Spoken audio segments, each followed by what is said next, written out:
Hi James, thanks for sending over your swing with Nugget Golf. My name's Aaron, I'm a PGA golf coach and I'm going to do a little bit of a swing analysis for you today and offer some tips and suggestions on things that you can do to improve your swing to help you to get more consistent, better golf shots. So whenever we're looking at golf swings, we're always looking at what's happening down there in that circle at impact. So when that club strikes the ball, what's going on, what sort of changes do we want to try to make to improve your ball flight and your shot pattern?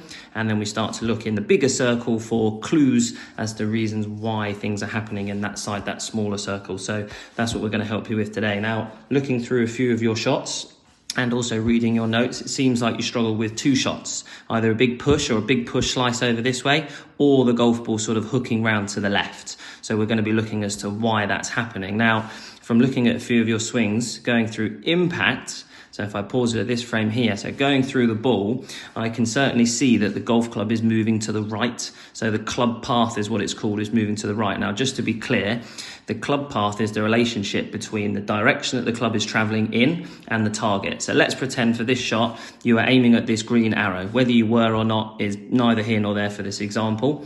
The club path is the relationship between where it's traveling and that arrow. So if it was traveling straight at the point of impact, so straight along that line, that would be a straight club path. If it's going over to the right, that's obviously a right club path or an in to out path. And if it's moving left, then that would be an out to in club path, like so. So once you start to veer off straight, that's going to cause you to hit different shot flights, different shot patterns, and get particular tendencies, basically. So when you're swinging your shots, your club path is moving over to the right, and what that does is it causes it to either go straight over to the right or then curve back round. If you judge it correctly, you'll get like a soft draw. Now, the only problem is if we move that club path too much to the right, then it becomes very, very difficult to control, which is what I believe is happening with yourself. It is possible to do it, but it does become more tricky. But also a lot of energy in your golf club goes into making the golf ball curve instead of it going straight. So we're going to have a look at that. Now, the reason why that happens is to do with the way that you maintain or lose your posture in your downswing. So at this point there, if you sort of take a bit of a look as to where we are here, and then I'm going to draw one more line basically behind your backside like that. All right, so that's your posture set up, which is great. I definitely don't want to move that. We start to move into backswing. It's really, really good. It stays in that posture. It doesn't move at all. But from this part here, what we do is we early extend, which is basically where your lower body starts to move towards the target a little bit. Your head starts to move back and away. And then that means that we're slightly standing up through this part here. So there we go. So we can see there that your lower body's gone this way and then your head started to move up that way. So it's like we're slightly standing up. So we're extending, we're straightening a little bit too soon.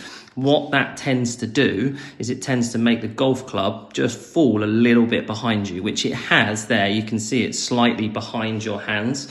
Whereas at this point, we'd want that club to be pointing straight towards the camera and not to the left of it.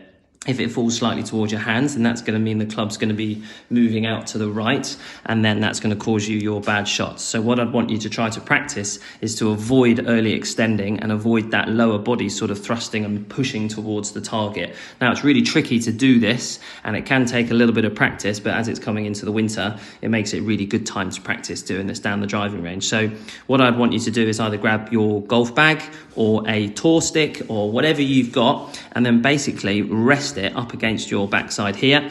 And then what I'd want you to try to make sure that you do is that you apply pressure to your golf bag or whatever it is that's behind you as you swing through. So it's at this point there that we would obviously leave that golf bag and there wouldn't be any pressure on it. And that's when we early extend. So it's this sort of first part of your downswing there.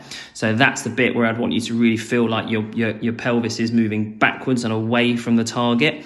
And it'll feel like your shoulders are almost staying more over the golf ball like that. Now, give that a little bit of practice for a few weeks. That should start to neutralize that path and produce that draw shape.